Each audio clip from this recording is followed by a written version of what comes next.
ख्वाब है कुछ अरमान है, कुछ ख्वाब है कुछ अरमान है, लो है जगी एक उम्मीद की, आओ कुछ कर दिखाए, सारी दुनिया पे छाए, पाले मंजिले झूले आसमां, हमें खुद पर यकीन, अब ख्वाब हमारे ताबीर भी हमारी, अब ख्वाब हमारे ताबीर भी हमारी, अब ख्वाब हमारे ताबीर भी हमारी। रात की स्याही से एक रोज़ सितारा निकलेगा, इसी बेचैन समंदर से ही एक रोज़ किनारा निकलेगा। डॉक्टर अनामिका, जिनका नाम हिंदी अदब में सरफहरिस्त है। डॉक्टर अनामिका दिल्ली यूनिवर्सिटी के सत्यवती कॉलेज में अंग्रेजी की प्रोफेसर हैं। अनामिका को अंग्रेजी और हिंदी दोनों ही अदब के जानकारों में इज्जत माब जगह हासिल है। साल 2020 का साहित्य अकादमी अवार्ड उनके टोकरी में दिंगत कविता संग्रह की मकबूलियत पर हासिल हुआ है। मूल रूप से बिहार से ताल्लुक रखने वाली अनामिका की शादी पेशेवर डॉक्टर से हुई और अपनी फैमिली के साथ गुज़िश्ता 30 सालों से दिल्ली में मुकीम है।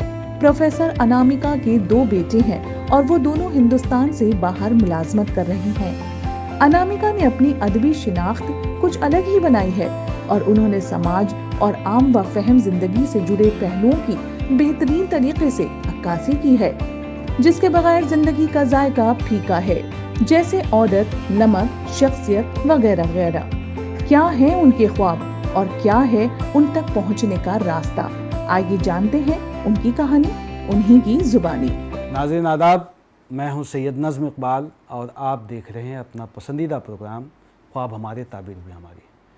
जैसा कि आपको पता है नाज़रीन कि हम हर हफ्ते ऐसी खातून को आपके सामने रूबरू करवाते हैं जिन्होंने माशरे के लिए एक नज़ीर पेश किया हो, एक मिसाल साबित हुई हो। आज भी ऐसी शख्सियत हमारे साथ मौजूद है जिन्होंने ना सिर्फ इंग्लिश की प्रोफेसर होते हुए इंग्लिश में महारत हासिल की, बल्कि हिंदी में भी उतने ही हाथ मजबूत हैं और हिंदी साहित्य के लिए इनको साहित्य अकेडमी अवार्ड मिल चुका है। जी हाँ नाज़रीन, मैं बात कर रहा हूँ डॉक्टर अनामिका से, जो कि प्रोफेसर हैं दिल्ली यूनिवर्सिटी में और इंग्लिश की प्रोफेसर हैं और हिंदी में भी काम करती हैं। कई कविता संग्रह, कई कहानियाँ, कहानी संग्रह और नावल, स्टोरी टेलिंग, कई चीज़ आ चुके हैं और अवार्ड मिल चुका है। तो न देर ना करते हुए उनसे आपसे रूबरू करवाते हैं अनामिका मैम से। मैं जानना चाहता हूँ मैम कि आप अपने सफ़र के बारे में आप बताइए कि आप बिहार से ताल्लुक़ रखती हैं, इंग्लिश की प्रोफेसर हैं, लेकिन आप हिंदी में इतनी प्रोफिशिएंट रहीं, इतना अच्छा लिखा आपने कि आपको साहित्य अकेडमी अवार्ड मिला और मेरे ख़्याल से बिहार की पहली खातून हैं आप। जी, मादरी ज़बान तो आप जानते हैं ना, हम सब औरतें अपनी मादरी ज़बान को अपने वजूद का एक ऐसा सूफियाना सिलसिला मानती है कि अगर कहीं बच्चे पालते हुए या बच्चों को पढ़ाते हुए, चाहे हम अंग्रेज़ी में ही पढ़ा रहे हों, अंग्रेज़ी ही के माध्यम से पढ़ा रहे हों, लेकिन हम अपनी मादरी ज़बान में जो लिखा जा रहा है, हमारी जैसी एक क्लास होती है उसमें कोई दिल्ली यूनिवर्सिटी में तो आप जानते हैं तमिल, तेलुगु सभी लैंग्वेजेस के लोग आते हैं और अंग्रेज़ी पढ़ने आते हैं। तो मैं ये हमेशा कोशिश करती हूँ कि अपनी माँ से उनका नाता ना टूटे, और माँ से नाता टूटने का मतलब मादरी ज़बान से, अपने कल्चर से, जहाँ का वो हैं, वहाँ का जो लोकल परिवेश है उससे उनका नाता ना टूटे। क्योंकि दूध की लाज जो है ना, हिंदी उर्दू का एक मुहावरा है, दूध की लाज रखना। वो दूध की लाज रखना बहुत ज़रूरी हो जाता है। और अगर आप अपनी ज़बान नहीं बोलते, उसमें अपनी माँ को चिट्ठी नहीं लिख सकते, तो एक बड़ी खलासी पैदा हो जाती है। और मुझे लगता है कि इस पे सजग रहने की बहुत ज़रूरत है। इसलिए हमेशा, और वैसे भी हर भाषा एक खिड़की खोलती है, दुनिया के आगे एक नई खिड़की खोलती है, और जितनी खिड़कियाँ खुलेंगी वैसा उतना क्रॉस वेंटिलेशन होगा। हर भाषा एक नई जीवन दृष्टि देती है। तो जितनी भाषाएं हम सीख सके उतना हमारा व्यक्तित्व समृद्ध होता है। ये मेरे माता पिता के समय से ही हमने समझा। हमारे यहाँ सभी भाषाओं की किताबें रखते थे मेरे फादर मदर अपनी लाइब्रेरी में, और ट्रांसलेशन का भी बहुत महत्व हमने शुरू से समझा कि जैसे औरतें होती हैं उनके भीतर एक बहनापे का जज्बा होता है। आप देखते होंगे कि कहीं अनजान बस में बैठे हुए, ट्रेन में बैठे हुए दो अनजान औरतें भी अगल बगल अगर आ बैठती हैं तो बहनापे का एक सूत्र तुरंत बन जाता है, तुरंत ही एकदम दिल की बातें ज़बान पे आने लगती हैं। और जैसे दो औरतों के बीच जात मजहब और इवन नेशनैलिटी के ऊपर उठकर एकदम से बातचीत शुरू हो जाती है, वैसे भाषाओं के बीच भी एक बहनापा होता है। और ये बहनापा जितना अधिक बढ़ेगा उतनी हमारी दुनिया हमारे बच्चों के रहने के लायक हो पाएगी। ये बहुत मुझे ज़रूरी लगता है। हम एक ऐसी दुनिया का सपना देखते हैं जहाँ इतनी मार काट ना हो, इतनी पॉलिटिक्स ऑफ अदरिंग ना हो, तो ये दुनिया बनेगी कैसे? बातचीत से। बहुत उम्दा ख्याल मैम। आपने शादी एक डॉक्टर से की, डॉक्टर से हुई हमारे बिहार में तो कराई ही जाती है। माँ अब्बू ने आपके जो है एक डॉक्टर से शादी करवाई। दोनों आप लोग जो है दिल्ली क़याम पज़ीर हैं, बच्चे आपके साथ में नहीं हैं, बच्चे की तालीम और तरबियत आपने दिल्ली में करी और जुड़ाव भी आपका बिहार से है, आना जाना भी है, बच्चे आपके साथ नहीं हैं, वो विदेश में हैं, एक लड़का आपका जो है लंदन में है, दूसरा जो है हांगकांग में है।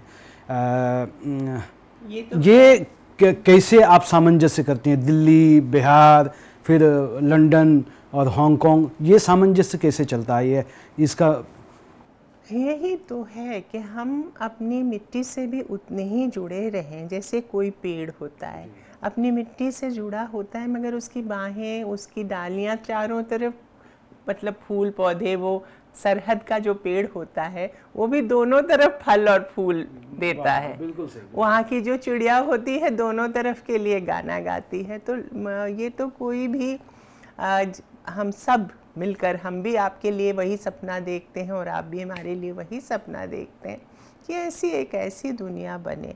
तो हमने हमेशा ही, ये आपने ठीक कहा कि हम लोग एक ऐसे समय में पैदा हुए हैं जो उखड़े हुए लोगों का समय है। हमने गठरी एक रखी थी, एक झोला रखा था, और हॉलडॉल, हम तो छोटे थे तो एक हॉलडॉल न जैसी चीज़ हुआ करती थी, और उसी में अब हमारा वजूद बंद हो गया है। हम हमेशा ही जहाँ हैं वहाँ के नहीं हैं, मगर ये एक तरह से अच्छी बात है। आप सूफियों की बात याद रखें या हमारे भक्त कवियों की बात रखें, वो हमेशा कहते थे कि चलते ही रहो, कहीं सबकी हो और तुम सब जगह के हो और कहीं के नहीं हो, तुम सबके हो और किसी के नहीं हो, जिसके हो उसके हो। तो ये जो बात होती है ना, ये मुझे लगता है एक फ़कीराना ठाठ पैदा करती है।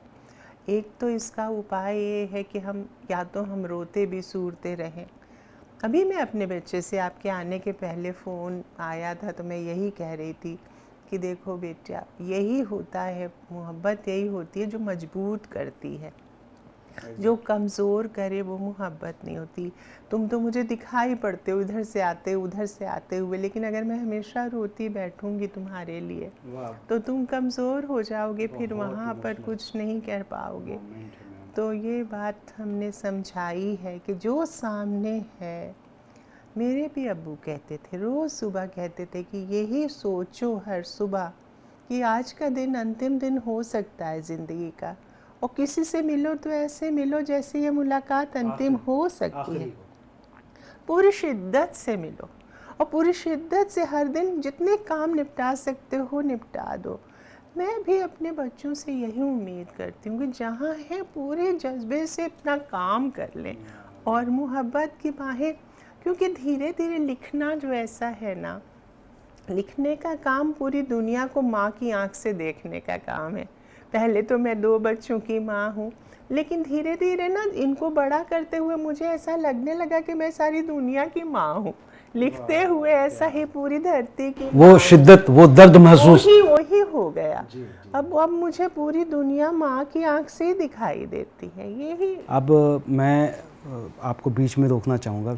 सही बोल रही हैं कि आप एक अदबी एतबार से आप उस पे रोशनी डालिए जो आपका अदब है, लिखने का जो तरीका है आपका, जो लेखनी में दम है, वो मिट्टी और वो छोटी छोटी चीज़ों को जोड़ के एक नया मकान बनाने का जो है उसको ये है। औरतों की जो भाषा होती है ना, वो बड़ी अंतरंग भाषा होती है। जब आप अपनी अम्मा से बात करते हैं तो वो सोच के नहीं बोलते, जो जी में आता है बोलते हैं। और अम्मा के कोई भी औरत बहुत गौर से सुनती है, और चूँकि वो गौर से सुनती है तो आपके सपनों की और आपकी यादों की, आपकी चोटों की और आपके बहुत ख्याल बहुत उम्दा हैं, सबकी आहटें उसके भीतर जमा होती जाती। समझिए एक अंधा कुआं होता है हर औरत के भीतर, और जिससे भी वो बात करती है घुल मिल के अगर बात करती है, खासकर अपने से छोटों से या और औरतों से, तो वो सारी आहटें उसके भीतर जमा होती जाती हैं। तो उसकी भाषा में एक तरह से बतरस का शहद हो जाता है, और छाती का दूध और आँखों का पानी तो होता ही है। तो ये जो एक बहुत खूबसूरत सी बात होती है स्त्री भाषा में, वो बाहरी दुनिया और भीतरी दुनिया के बीच एक पुल सा कायम करती है। तो बाहर की जो समस्याएं हैं उसको भी घरेलू बातचीत की लय में सुलझाने का जज्बा, और घर की जो चीज़ें आसपास रोज़मर्रा के जो जीवन की तकलीफ़ें हैं उसको भी मैक्रो लेवल पर देखने का जज्बा, मुझे लगता है ये सहज ही आ जाता है। मैम, आपको जब इससे पहले भी कई अवार्ड मिल चुके हैं, लेकिन जब साहित्य अकेडमी अवार्ड मिला तो आपके बच्चों का रिएक्शन क्या था? क्योंकि उनको तो एक उम्मीद होती है ना कि माँ राइटर है, अदब से जुड़ी हुई हैं, तो जब लिख रही हैं तो एक ऐसा अवार्ड जिसको तस्लीम किया जाता हो। वो ना मैं जब छोटे थे तो सबसे पहले मैं उन्हीं को कविताएं कुछ भी लिखती थी तो उन्हीं को सुनाती थी, चाहे इतने बड़े बड़े थे तब भी। तो उन्हीं से फैसला लेती थी कैसा लग रहा है सुनने में। बच्चे वो याद कर रहे थे, खुश थे बहुत। उन्होंने यंग राइटिंग के लिए मेरे नाम पे बहुत बड़ा एक फंड रेज किया, कहा अपनी ही कमाई से, कहा कि आगे जो आने वाले नए लड़के हैं उनको हम लोग देंगे लिखने की दुनिया में, जो लोग आना चाहते हैं। क्योंकि भाषाओं पर बड़ा क्राइसिस, अंग्रेज़ी का ऐसा प्रभुत्व हो गया है कि अपनी जो दूसरी ज़बानें हैं दुनिया की, उस पर कुहासा सा छाने लगा है। तो जो लोग अपनी ज़बान ज़िंदा रखना चाहते हैं, अपनी भाषा में लिखना चाहते हैं, उन लोगों के प्रोत्साहन के लिए बहुत कुछ करने की ज़रूरत थी। तो ये जज्बा हमने बच्चों में भरा था और उस पे काम करना चाहते हैं। जो आपकी कविताएं हैं, नज़्म हैं, जो आपने लिखा है अदबी सफ़र में, एक मुझे याद आ रहा है कि आपने नमक पे लिखा है। मैं बहुत दिलचस्प है और बहुत बेहतरीन है। नमक दुख है धरती का और उसका स्वाद भी। धरती का 3 भाग नमकीन पानी है और आदमी का दिल नमक का पहाड़। कमज़ोर है दिल नमक का, कितनी जल्दी पसीज जाता है, गड़ जाता है शर्म से जब फेंकी जाती हैं थालियाँ दाल में नमक कम या ज़रा तेज़ होने पर। वो जो खड़े हैं ना सरकारी दफ्तर, शाही नमकदान है, बड़ी नफासत से छिड़क देते हैं हरदम हमारे जले पर नमक। जिनके चेहरे पर नमक है, पूछिए उन औरतों से कितना भारी पड़ता है उनको उनके चेहरे का नमक। जिन्हें नमक की कीमत करनी होती है अदा, उन नमक हलालों से रंज रहता है नवा सागर। दुनिया में होने न दी उन्होंने क्रांतियाँ, रहम खा गए दुश्मनों पर। गांधी जी जानते थे नमक की कीमत और अमरूदों वाली मुनिया भी। दुनिया में कुछ और रहे न रहे, रहेगा नमक, ईश्वर के आंसू और आदमी का पसीना। यही वो नमक है कि जिससे थिराई रहेगी ये दुनिया। क्या मैं सच में मैं इमोशनल हो गया मैम, मेरे आंखों में पानी आ रहा था कसम से। मैम अब मैं दूसरी तरफ जाना चाहूँगा कि आप पढ़ाती हैं, चूँकि आप एक टीचर हैं, अपने बच्चों के अलावा आप ऐसे बच्चों के साथ रहती हैं जो बच्चे दूर दराज के इलाकों से भी आते हैं, हिंदी भाषी नहीं कई और ज़बान के लोग भी होंगे। आप उसको कैसे आप टैकल करती हैं उस सिचुएशन को? मुझे लगता है कि मिलने का मतलब होता है कि किसी की स्मृतियों में, यादों में, बचपन की यादों में जाना और उसके जो सपने हैं उन तक जाना। जैसे आपने सावन का झूला देखा होगा, कभी छोटे में आपने आप झूले भी होंगे सावन में, तो पींग लेता है ना झूला इधर से लेके उधर तक। अगर मैं आपसे आज मिली, मैं खाक मिली, अगर मुझे आपके सपनों का अंदाज़ा ना हो, अगर मुझे आपकी बचपन का अंदाज़ ना हो, आपकी चोटों का अंदाज़ ना हो और आपके ख्वाबों का अंदाज़ ना हो। बातचीत वही होती है जो आपके सपनों और आपकी यादों, गहरी यादों या चोटों तक का पता दे जाती है। अगर मैं एक औरत हूँ और एक माँ हूँ, तो मेरा ये अपने जितने भी लोग अब मेरे पास आते हैं वो तो मेरे बच्चे जैसे ही हुए, क्योंकि एक बार, और मुझे लगता है जैविक मातृत्व भी कोई बड़ी चीज़, जो औरतें अकेली भी रहती हैं, अनब्याही भी होती हैं, उनमें आँख हो सकती है माँ की, और एक मर्द में एक अच्छे इंसान, एक मर्द में भी आँखें हो सकती हैं। जितने भी अच्छे लोग होते हैं वो चाहे किसी भी तरह की देह पहन के आए हों, औरत का या मर्द का लिबास ही है ना, शरीर पहन के आए हों, लेकिन अगर उनकी आँख माँ की आँख है तो फिर बात बहुत अलग हो जाती है। और जब माँ की आँख लेके आप किसी से मिलें तो आप उसके बचपन पर ज़रूर बात करें, क्योंकि वहीं से आपको पता चलता है कि आपकी दिक्कतें क्या हैं और आपका सफ़र अभी जो भी आपने सोच रखा है कि जीवन में आपको इधर जाना है, उसका पता अगर मैं थोड़ी भी मदद कर सकूं, अगर मुझे ये रास्ता पता है और मुझे मालूम है आपको जाना चाहते कहाँ हैं, तो मैं थोड़ा तो बता दूंगी कि इधर जाना चाहते। इसी जज्बे से मैं अपने हर साल, जैसे एक क्लास में 45 लड़के हैं, तो मैं सबसे ये कहती हूँ लिखने के लिए कि मुझे क्योंकि बचपन के बारे में 10 बातें, पहली 5 चोटें क्या थी, और जब आँख मूंदते हो तो सबसे ज़्यादा खुश मोमेंट्स क्या याद आते हैं। इतना मैं पता करने के बाद ही एक तरह से एक जासूसी करती हूँ, मैं एक आत्मा की जासूसी मैं उसके करती हूँ, ताकि वो मेरा उससे एकदम नाता गहरा वाला और हमेशा के लिए बन जाए। उसके बाद वो कुछ भी आके वो बच्चा मुझसे कह देता है, साल भर क्या 3-4 साल बीतते 3-4 महीने बीतते मैं ये विश्वास उसका इतना जीत लेती हूँ कि वो मुझसे कुछ भी, क्योंकि छोटे शहरों से बच्चे बड़े शहर में आते हैं, बहुत तरह की समस्याएं, रहने का मकान से लेके, और बिहार और दूसरे नॉर्थ ईस्ट से जो बच्चे आते हैं उनको तो हिकारत भी बहुत झेलनी पड़ती है। लोग सोचते हैं कि वहाँ से जो बच्चे आए वो इंसान तो हैं ही नहीं, और उसके साथ बहुत हिकारत से पेश आते हैं। तो उन लोगों के साथ कोई दोस्ती नहीं करना चाहता और बहुत तरह की दूसरी तरह की समस्याएं होती।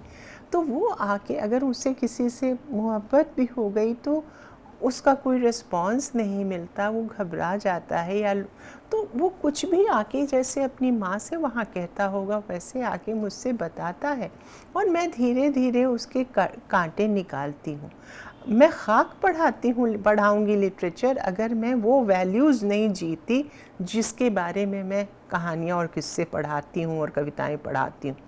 मैं कहानियाँ कविताएं सिर्फ पढ़ाना नहीं चाहती, वो जज्बा में जीना, मैं उन किरदारों के माध्यम से वैसा किरदार उनमें पैदा करना चाहती हूँ। अब जो है साहित्य की दुनिया में, अदब की दुनिया में अब आपके क्या क्या मराहिल आने हैं? मैं ना अभी 3-4 मैंने पहले भी नॉवेल्स लिखी और अभी भी अमीर खुसरो पर जैसे मैंने एक बहुत बड़ा नॉवेल लिखा था। और वो पूरा वो जो 2 कल्चर्स, 2 सिविलाइजेशंस एक दूसरे के सामने आती हैं, तो वो हमने ऐसे समझिए कि वो जो कहते हैं कि छाप तिलक सब छीनी रे मुझसे नैना मिलाए के, अपने ही रंग रंग लीनी दे मुझे नैना मिलाए के। ये 2 कल्चर्स एक दूसरे की आंखों में आंखें डाल के एक दूसरे को एक दूसरे के रंग में रंग रहे हैं। तो ये जो सूफियाना मैं जिस शहर की हूँ ना, वो चिश्तिया सिलसिले का सूफ़ी बहुत, वहाँ पर मुज़फ़्फ़र शाह थे या बहुत लोग थे जिनके, दाता कम्बल शाह थे। तो मेरा तो नातियाँ कव्वालियाँ सुनते हुए मेरा बचपन बीता है। एक साझा जो विरासत एक साझी हम लोगों के, उसके लिए मेरा बहुत साझी तहजीब को आपने जिया है। बिल्कुल, अगर हम लोग वो 2 संस्कृतियाँ आंखें मिला के खड़ी होके, हमारा भी यही है, हम सबका तो नदियों की तरह भाषाएं होती हैं, नदियों की तरह संस्कृतियाँ होती हैं, एक दूसरे के सामने आती हैं, थोड़ा टकराती हैं, तो फिर एक दूसरे के साथ बहने भी लगती हैं। रिटायरमेंट के बाद क्या प्लान है आपका? मेरा तो बहुत पुराना एक सपना है कि जो कुछ अनाथ बच्चे और कुछ बुज़ुर्ग लोगों को और कुछ ऐसी स्त्रियों को जिनका जीवन किसी कारण पटरी से उतर गया, शौहर नहीं रहे या अकेली पड़ गई, उन सबको लेके एक तरह की जॉइंट फैमिली सी बनाऊँ एक जगह जगह लेकर। और मुझे लगता है कि दुनिया के जितने भी अनाथालय हैं और वृद्धाश्रम है या स्त्रियों के आश्रम, उन तीनों का परिसर एक कर देना चाहिए, तीनों का कैंपस एक कर देना चाहिए। अडॉप्टेड फैमिली जो है ना, सिर्फ खून के रिश्ते ही बड़े रिश्ते नहीं होते, दिल के रिश्ते, आत्मा के रिश्ते और भी बड़े होते हैं। तो जिससे भी आपका दिल का रिश्ता बन गया है वो, और बुज़ुर्गों बच्चों में जो मुझे बहुत अजीब लगता है कि बेचारे अनाथालय में जाओ तो कोई उन्हें कहानियाँ सुनाने वाला नहीं, और वो वृद्धाश्रम में जाओ तो उनसे कोई कहानी सुनने वाला नहीं। ऐसे ही औरतें जो थीं वो सड़क पर कहाँ, हम तो लेट भी नहीं सकते, मतलब बिल्कुल ही मुश्किल हो जाती है। एक मजदूर काम करके पेड़ के नीचे लेट सकता है, मजदूरनी नहीं लेट सकती, तो फिर उसे तो एक घर चाहिए, तो वो सड़क पे कैसे रहे। तो ऐसे जिनका कोई नहीं, लोग कहते ना उनका तो खुदा है यार वो, तो उसी तरह से जिनका कोई नहीं वो एक कश्ती पे सवार हो सकते हैं, वो एक घर बना सकते हैं, क्यों नहीं हो सकते? तो जिनका घर किसी तरह जिनका छूट गया या जिन्हें कोई जिनका नहीं, वो मिलके एक घर की तरह रहें, ऐसे कई घर होने चाहिए। अब आखिर में एक सवाल है कि आप ऐसे वालिदैन के लिए, ऐसे बच्चों के लिए जो अपने माँ बाप से अलग रहते हैं या जो अपने बच्चों से अलग रहते हैं, सोसाइटी, पूरी सोसाइटी के लिए, सबके लिए क्या मैसेज देना चाहेंगी? मुझे लगता है कि दिल खोल के बात करना और कहीं कभी कुछ छुपाना नहीं। अच्छा रिश्ता वही होता है जिसमें कुछ छुपाने की नौबत ना आए। छोटी सी भी चोट लगी या छोटा सा भी कुछ हुआ तो एक दूसरे को बताना चाहिए। अब जो पर एक तो ये है, दूसरा कि बहुत जल्दी एक दूसरे से मिलने की कोशिश करनी चाहिए। तीसरी बात, अनादर और उपेक्षा तो कभी करनी ही नहीं चाहिए, क्योंकि हम चले जाते हैं मगर यादें छोड़ जाते हैं और यादों में ही आदमी जीता है। तो अगर कभी किसी से कुछ गलत व्यवहार हो गया तो तुरंत ही गले मिल के माफ़ी मांग लें, ताकि वो ट्रैवल लाइट, कहावत है ना कि वन शुड ट्रैवल लाइट, तो वो सैमसोनाइट या कोई सूटकेस की कंपनी कहती है ट्रैवल लाइट, लेकिन मैं तो ज़िंदगी के लिए कहती हूँ ट्रैवल लाइट। अगर गलती होगी सर पे कुछ बोझा रख के ना कि तुरंत माफ़ी मांगिए और आगे बढ़ जाइए। खूब प्यार के अलावा क्या है हमारे पास देने को। दूसरी बात मुझे ऐसी लगती है कि मानना चाहिए कि सिर्फ हम ही दुखी नहीं हैं। अगर आप अपने दुख से निजात पाना चाहते हैं तो मैं आपको एक नुस्खा बताती हूँ। ये मेरा अपना समझा हुआ, आजमाया हुआ नुस्खा है कि अपने दुख से उबरने का एक ही उपाय है कि दूसरों के दुख दूर करने में लग जाएं। और आप दूसरों के दुख जानेंगे कैसे? जब आप उनसे खुल के गपशप कर सकेंगे। तो जैसे ही आपने देखा कि इसको इतना ये दुख उसको परेशान कर रहा है, आप वही दूर करने में लग जाएं, फिर आपका दुख पता नहीं कहाँ उड़ जाएगा। ये एक सिलसिला है आदमी के दिल का, आदमी के दिल से, जो उसको कायनात से भी जोड़ता है। एक इंटरनेट जिसको कहते हैं ना, वो ह्यूमन इंटरैक्शन का इंटरनेट बहुत बहुत उम्दा ढंग से ऊपर वाले ने भी बना रखा है। दिल से दिल तक राह जाती है, बिल्कुल जाती है। और अगर आप किसी की कश्ती डूबने से बचाते हैं तो आपको भी किनारा मिल जाता है। मैम आपका बहुत बहुत शुक्रिया, आपसे बात करके, आपसे मुलाकात होके हमें इतना अच्छा लगा। आपकी कविताएं हमें भी अल्टीमेट, बहुत अच्छा लगा। बहुत आपसे बहुत शुक्रिया मैम, रियली मैम। आज हम लोग दिल, प्रोग्राम को एक नई मंजिल मिली है, एक नया मुकाम हमें भी मिला है। बहुत अच्छा आपसे लगा, बात करके मैम बहुत ही अच्छा लगा। बहुत बहुत हम शुक्रिया। सब इसी तरह से दिल खोल के बात करने के आदी हो जाएं, कहीं भी कोई घुटन न रहे, शुक्रिया मैम, बहुत बहुत शुक्रिया। गिरह न रहे। तो नाज़रीन, आप देख रहे थे आज डॉक्टर अनामिका मैम को। वो दिल्ली यूनिवर्सिटी में बतौर प्रोफेसर, इंग्लिश की प्रोफेसर हैं सत्यवती कॉलेज में, और इंग्लिश के साथ साथ हिंदी साहित्य में भी इनका उतना ही हाथ मजबूत है जितना कि इंग्लिश में। और जो साहित्य में, जो अदब में इनको मुकाम मिला है और साहित्य अकेडमी अवार्ड मिला है, वो किसी तारुफ की मोहताज नहीं है। इस हफ्ते के लिए इतना ही। अगले हफ्ते फिर से आपके सामने रूबरू होंगे ऐसी शख्सियत के साथ जिन्होंने माशरे के लिए एक नज़ीर पेश किया हो। तब तक के लिए अल्लाह हाफ़िज़।